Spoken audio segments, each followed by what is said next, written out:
नमस्कार प्रेक्षक हो. कधी कधी जीवनात असे प्रसंग येतात जे आपल्याला पूर्णपणे हादरवून टाकतात. आपल्या श्रद्धा, आपल्या विश्वासावर प्रश्नचिन्ह उभे करतात. काही लोक त्या परिस्थितीत खचून जातात, तर काही जण त्या शोधातून सत्याच्या दिशेने प्रवास करू लागतात. आज आपल्या समोर अशीच एक विलक्षण प्रवास गाथा उलगडणार आहे. एका जिज्ञासू साधकाची, जो आत्मशोधाच्या प्रवासात अनेक संप्रदाय, अनेक गुरूंच्या चरणी जाऊनही समाधान प्राप्त करू शकला नाही. अहमदनगर जिल्ह्यातील सुधाकर दास बनसी बावके यांनी बालपणापासून भक्तीचा मार्ग अनुसरला होता. वारकरी संप्रदायात पारायण, भजन कीर्तन, आनंद संप्रदायात मंत्रजप, सर्व काही करूनही त्यांच्या मनातील एक मोठा प्रश्न कायम राहिला. पूर्ण परमेश्वर कोण आणि खऱ्या मुक्तीचा मार्ग कोणता? या शोधात एका स्वप्नाने त्यांचे संपूर्ण आयुष्य बदलून टाकले. त्या स्वप्नानंतर त्यांना संत रामपालजी महाराज यांचे ज्ञानगंगा पुस्तक मिळाले, ज्याने त्यांच्या सर्व प्रश्नांची उत्तरे दिली. त्यानंतर त्यांनी गुरुदीक्षा घेतली आणि त्यांच्या जीवनात एक नवे पर्व सुरू झाले. पूर्वी संघर्षमय असलेले त्यांचे जीवन आज एका नवीन प्रकाशाने उजळले आहे. शेतीत प्रगती, आईची आजारातून मुक्तता, आर्थिक स्थैर्य, मानसिक शांती आणि सर्वात महत्त्वाचे म्हणजे परमेश्वराची खरी ओळख. चला ऐकूया त्यांच्या स्वतःच्या शब्दात. नमस्कार सतसाहेब. आपलं नाव? सुधाकर दास बनसी बावके. आपण कुठून आलात? मुक्काम पोस्ट साकुरी, तालुका राहता, जिल्हा अहमदनगर, महाराष्ट्र. आपला व्यवसाय काय आहे? या दासाचा व्यवसाय शेती हा आहे. संत रामपालजी महाराजांची गुरुदीक्षा आपण कधी घेतली? 18 जून 2013. संत रामपालजी महाराजांची गुरुदीक्षा घेण्या अगोदर आपण व आपला परिवार कोणती भक्ती साधना करत होतात? संत रामपालजी महाराजांची गुरुदीक्षा घेण्या अगोदर हा दास वारकरी संप्रदायामध्ये जवळजवळ 20 वर्ष सेवा केली. त्यात सर्व ग्रंथाचं पारायण, आळंदीला जाऊन ज्ञानेश्वरी पारायण, पैठणला जाऊन एकनाथी भागवत यांचं पारायण, कीर्तन, भजन हे सर्व काही केलं आणि भगवद्गीतेचा पाठ करीत होतो. आणि याच्यात सर्व रमता प्रथम वारकरी संप्रदायाचे गुरु त्यांनी मला रामकृष्ण हरी हा मंत्र दिला. त्यानंतर मी आनंद संप्रदाय या संप्रदायात जोडले गेलो आणि त्यामध्ये रामनाथ महाराज खैरनार यांच्याकडून गुरुदीक्षा घेतली. तर त्यात मला जो मंत्र दिला गेला तो ओम सोम परब्रह्मणे नमः. त्यामध्ये 2 टेज होत्या आणि दुसऱ्या मंत्राला जो सोम मंत्र दिला त्यामध्ये सो बाहेर सोडणे आणि हम हात घेणे. पण असं वाटलं का परमेश्वर अजून कुठंतरी आहे. तर त्या शोधात परत मी कर्मकांडामध्ये स्वामी समर्थ या मार्गात जोडल्या गेलो. त्यामध्ये मी सर्व कर्मकांड करू लागलो आणि त्यामध्ये सुद्धा सर्व काही कर्मकांड केले. पूजा, सर्व सत्यनारायण, वास्तुशांती, नवचिन सर्व काही केले. आणि हे सर्व करत असताना स्वतःचं एकदम तपश्चर्याने केली का जेणेकरून आपली भक्ती दृढ, आपण पूर्ण परमेश्वर काय असं वाटायचं का आपण ही भक्ती करतो म्हणजे आपण पूर्ण परमेश्वराला भेटू. या दृष्टीनेच या दासाचा अट्टास राहायचा. आणि जे भगवद्गीता वाचता असताना भगवद्गीता तसेच विनोबा भावेंची गीताई या ग्रंथाचा पाठ करीत होतो. तर त्या मला एक प्रश्न पडायचा, कारण मी विष्णू संप्रदायात असल्यामुळं. तर श्रीकृष्ण भगवान विष्णूचा अवतारी, पूर्ण अवतारी, तर त्यांनी एवढं महाभारताचं युद्ध का घडवलं? आणि यात आपण असं म्हणतो का संत तर दुसऱ्यांचे भांडण मिटवतात आणि यात तर असं झालं की इथं श्रीकृष्ण भगवान स्वतः म्हणजे युद्ध घडून घेतलं. तिथं थोडं मन दुःखी व्हायचं, काय करावं असं वाटायचं. म्हणजे ह्याच सर्व योजनेत भरपूर दुःखी होतो. मग एक दिवस असं झालं, काय करू, कोणत्या परमेश्वराला शोधू, परमेश्वर कुठं भेटेल मला? तर याच शोधात काही कळानं एकदम म्हणजे उद्विग्न झालं. असं वाटलं सर्व देवता सोडून द्यावं सर्व काही. सर, जसं तुम्ही सांगत आहात की पूर्वीपासूनच आपण भक्ती मार्गात होतात.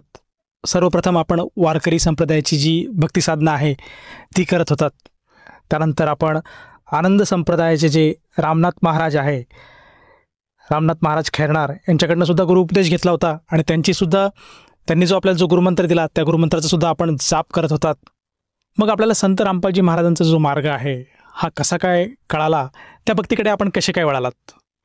तर यामध्ये या परमेश्वराचीच कृपा आहे का मला एक दिवस असं स्वप्न पडलं, ज्यावेळेस मला हे सर्व विवंचना, दुःख आणि अतिशय असं म्हणजे असमाधान वाटत होतं का मी काय करू, मला परमेश्वर कसा भेटेल. तर त्यात मला असं स्वप्न पडलं की एक असं परमेश्वर रूप मला खांद्यावर घेत आहे आणि मला असं लांब दूर नेत आहे. तर त्या स्वप्नात इतका आनंद वाटला आणि माझं सर्व काही असं दुःख हलकं झालं. आणि त्याच दुसऱ्या दिवशी मला ज्ञानगंगा पुस्तक एक भगाजी ते स्टॉल लावलेला होता. तर मी तिथं ते पुस्तक विकत घेतलं आणि तिथंच बघितलं. तर तिथंच मला सर्व प्रश्नाची उत्तर तिथं भेटली. आणि त्यानंतर मी ते घरी आल्यानंतर आईला सांगितलं असं असं पुस्तक आहे. मग आम्ही एक चॅनलवर सद्गुरू रामपालजी महाराजांचा सत्संग चालू असायचा, ते बघितलं. ज्ञानगंगा एक दिवसात पूर्ण वाचून काढली, 2दा 3दा. परत त्यानंतर भगवद्गीतेत त्या श्लोकाशी मिलाप केला. जे मला प्रश्न पडत होते का 11व्या अध्यायात ज्या अर्जुनाला श्रीकृष्ण भगवानी ईश्वरूप दाखवलं, तर त्यात असं दिसायचं की हे तर सर्व आत्मे म्हणजे त्यांच्या मुखात जाऊ राहिले. मग आपण एवढी भक्ती करून आपल्याला काय लाभ आहे. त्या प्रश्नाचं उत्तर सद्गुरू रामपालजी महाराजांनी मला त्या ज्ञानगंगेतून दिलं. आणि त्याशिवाय मला सद्गुरूशी पूर्ण आकर्षण हेच परमेश्वर आहे हे मला तिथंच कळालं. आणि त्यानंतर लगेच आम्ही 1 महिनाभर सत्संग बघितला, ज्ञानगंगा पुस्तक वाचलं आणि माझ्या आईला लिहिता वाचणं, तिला सत्संग दाखवला, तिनंसुद्धा मान्य केलं. आणि त्यानंतर लगेचच हरियाणाला जायसाठी एकटा तयार झालो. आणि परमेश्वराने एक जोडीदार देऊन मला परमेश्वर चरणी या सद्गुरू रामपालजी महाराजांनी ही नामदीक्षा दिली आणि माझ्यावर कृपा केली. सर, जसं तुम्ही सांगत आहात की जेव्हा आपण संत रामपालजी महाराजांचा जो ज्ञानगंगा हा ग्रंथ वाचला, त्याचप्रमाणे त्यांचे जे सत्संग बघितले, त्यानंतर असं आपल्याला बोध झाला की संत रामपालजी महाराज हेच तत्वदर्शी संत आहेत आणि हेच यथार्थ भक्ती देतात.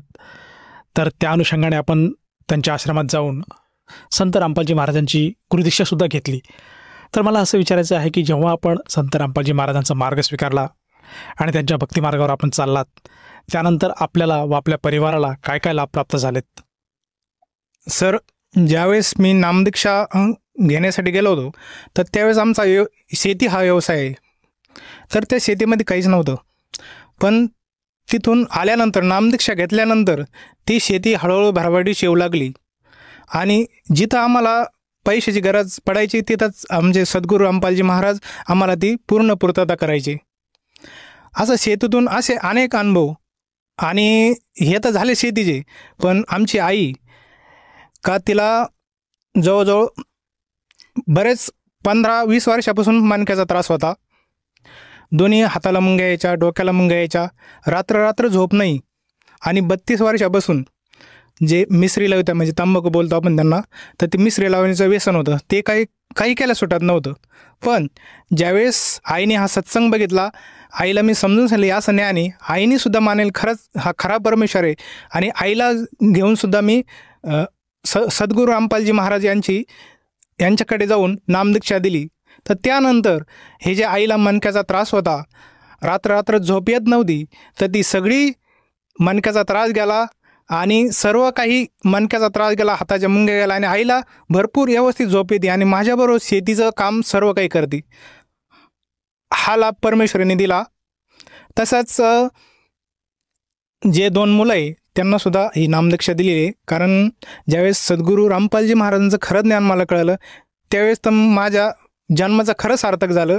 आणि खरं धन तर तेच भेटलं, भक्तिधन आहे, मोठं धन आहे. ते मला म्हणजे पूर्ण म्हणजे सद्गुरूचे किती कोटी धन्यवाद करावं हे माझ्या मुखातून सांगू शकत नाही मी. तर असे सद्गुरू रामपालजी महाराजांनी जी कृपा केली माझ्यावर, तर माझे जे 2 मुलं आहे, पण ज्यावेळेस सद्गुरू रामपालजी महाराजांनी सांगितलं की तुम्ही हे जे परमेश्वरचे लेकर यांनासुद्धा तुम्ही नामदीक्षा द्या, तर ज्यावेळेस तुम्ही ह्या मुलांना नामदीक्षा देशाल, त्यावेळेस मी माझ्या तळहाताच्या फोडाप्रमाणे ह्या मुलांना सांभाळीन, असं सद्गुरूचं ब्रीद वाक्य ज्यावेळेस मला कळलं, तर त्यावेळेस मी कोणत्याही गोष्टी विलंब न करता त्यांनासुद्धा सद्गुरू रामपालजी महाराजांनी नामदीक्षा दिली. तर त्याचा अनुभव असा आहे, कारण जे 2 मुलं आहे आज इंग्लिश मिडियममध्ये शिकत होतं, तिथे मी 9-10 हजार एकच भरीत होतो, ते आज मुलं मोफत इंग्लिश मिडियममध्ये शिकतात. अजून कोणती कृपा सद्गुरू रामपालजी महाराजांनी करावे हे माझे शब्द नाही मला सांगण्यासाठी.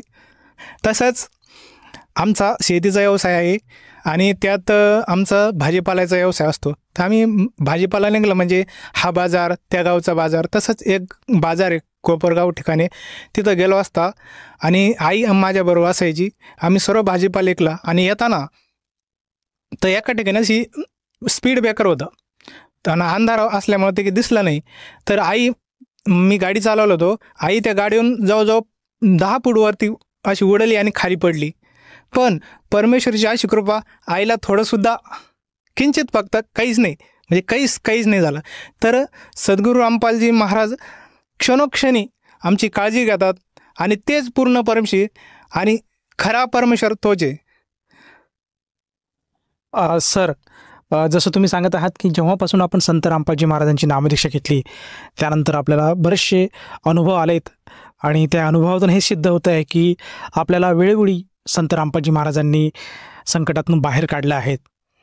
मला असं विचारायचं की आपण एक शेतकरी व्यवसायातून येत आहेत आणि शेतकरी असताना संत रामपालजी महाराजांची नामदीक्षा घेण्या अगोदर जो आपला शेतीचा जो उपक्रम होता किंवा जो व्यवसाय होता त्यावेळेसची शेतीची जी आपली स्थिती होती त्यामध्ये आणि आत्ता संत रामपालजी महाराजांच्या मार्गात आल्यानंतर यामध्ये काही फरक आहे का?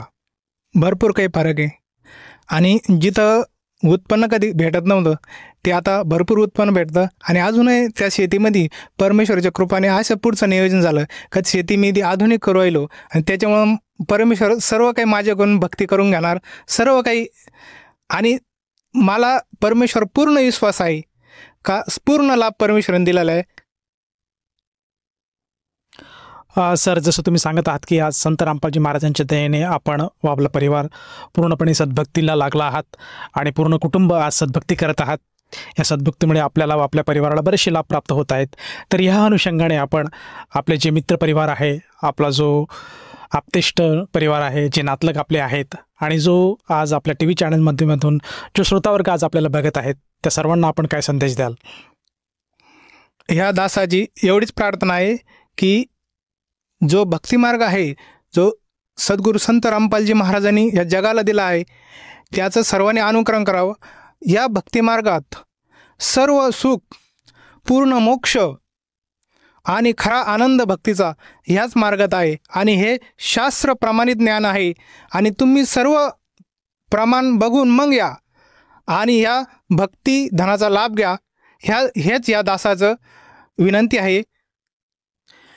सर, जसं तुम्ही सांगत आहात की आज मानव समाजाने संत रामपालजी महाराजांचं जे ज्ञान आहे हे समजून घेतलं पाहिजे आणि जेव्हा त्या व्यक्तीला ते समजलं असेल त्यांनी त्वरित संत रामपालजी महाराजांचा अनुग्रह घेऊन आपल्या जीवनाचं कल्याण करायला हवं. तर या अनुषंगाने जर एखाद्या साधकाला जाणवलं की आपण सुद्धा संत रामपालजी महाराजांची सद्भक्ती घेऊन त्यांच्याकडनं लाभ प्राप्त व्हावा, तर तो जो साधक आहे त्या साधकाला ही सद्भक्ती किंवा हा गुरुमंत्र कसा काय भेटू शकेल? तर असं जे कोणाला असं वाटत असेल की भक्ती घ्यावा आणि ह्या भक्तीचं ज्ञान समजलं आहे तर त्यांनी या स्क्रीनवर जे नंबर येतात त्या नंबरवर संपर्क साधावा आणि नामदीक्षा घ्यावी. सर, जसं तुम्ही सांगत आहात की आज आपल्या टी व्ही चॅनलच्या माध्यमातून जे आपल्या टी व्ही स्क्रीनवर जे काही मोबाईल नंबर दाखवले जात आहेत त्या मोबाईल नंबरपैकी कुठल्याही एखाद्या नंबरवर जर साधकाने संपर्क साधला तर त्याला जवळच्या नामदान केंद्राची माहिती मिळेल आणि तेथे जाऊन तो साधक नामदीक्षा घेऊ शकेल. तर मला असं विचारायचं आहे की जेव्हा तो साधक त्या नामदान केंद्रावर जाईल तर त्या नामदान केंद्रावर त्या साधकाला त्या नामदीक्षेसाठी किती पैसे मोजावे लागतील? तर ही एकमेव अशी भक्ती का इथं कुठल्याही प्रकारचा खर्च येत नाही, हे सर्व मोफत मिळालं जातं. धन्यवाद. सत साहेब.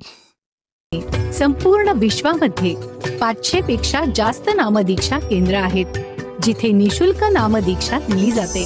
निशुल्क नामदीक्षा प्राप्त करण्यासाठी आणि अधिक माहितीसाठी संपर्क करा 7030303951 7030303952. अद्वितीय आध्यात्मिक ज्ञान वाचण्यासाठी, पाहण्यासाठी आणि ऐकण्यासाठी संत रामपालजी महाराज ॲप अवश्य डाउनलोड करा किंवा आमची वेबसाईट www.jagatgururampalji.org वर व्हिजिट करा. आम्हाला सोशल मीडियावर फॉलो करा. सर्व पवित्र धर्मांच्या पवित्र शास्त्रांवर आधारित प्रमाणित अनमोल पुस्तक ज्ञानगंगा किंवा जगण्याचा मार्ग यापैकी कोणतेही एक पुस्तक निशुल्क मागवण्यासाठी आपण आम्हाला आपले पूर्ण नाव, पूर्ण पत्ता, पिनकोड आणि फोन नंबर सह लिहून 7030303951 किंवा 7030303952 या नंबरवर SMS करू शकता किंवा 7030303950 या नंबरवर व्हॉट्सअप देखील करू शकता.